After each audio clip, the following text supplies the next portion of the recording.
உங்களுக்காய்.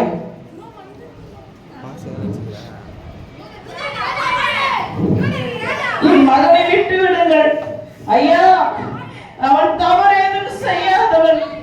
என் மகனை விட்டு விடுங்கள் ஐயா. ஐயா, என் பிள்ளையை விட்டு விடுங்கள். ஐயோ, என் மகன் பரிசுத்த பிள்ளை ஆயிற்று. என் மகனை விட்டு விடுங்கள் ஐயா. என் மகனை விட்டு விடுங்கள் ஐயா. ஐயா, என் மகனை விட்டு விடுங்கள் ஐயா. என் பிள்ளை குற்றமற்றவன். என் மகனை விட்டு விடுங்கள் ஐயா.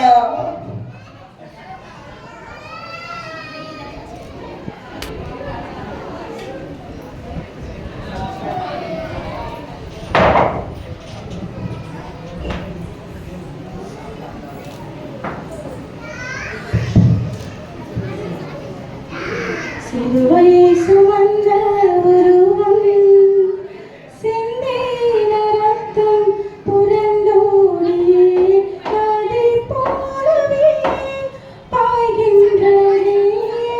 நம்பி சுவண்டை வா, நம்பி சுவண்டை வா.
கண்களை மூடியதோ,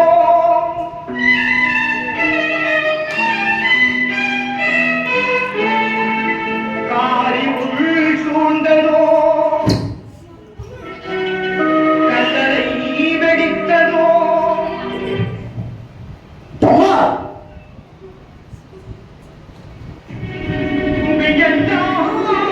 நடுங்கியதோ, உத்தமர் இயேசு துடிக்கின்றார் சிலுவையிலே. உருகாதோ நெஞ்சம்.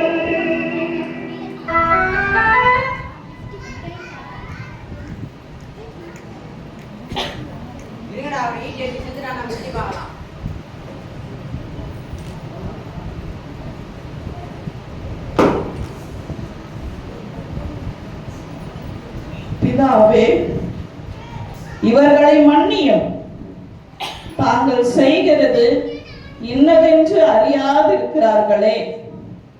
இப்படி சிலுவையில் தொடர்ந்து 7 வார்த்தைகள் மொழிந்து கடைசியில் முடிந்தது என்று தன் ஜீவனை விட்டார் இயேசு.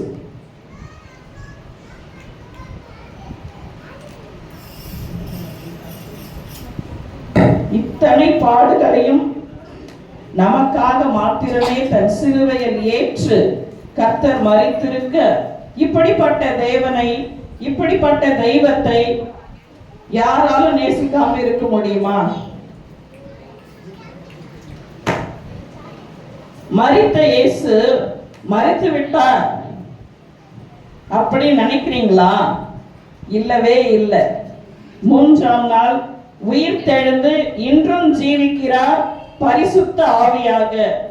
அந்த பரிசுத்த ஆவி இப்பொழுதும் இதோ எங்கள் சபையிலே வாசம் செய்து கொண்டிருக்கிறார்.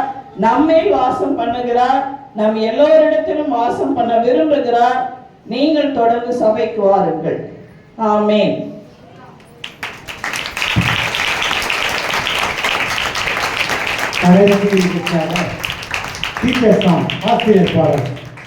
டீச்சர்ஸ் வாங்க.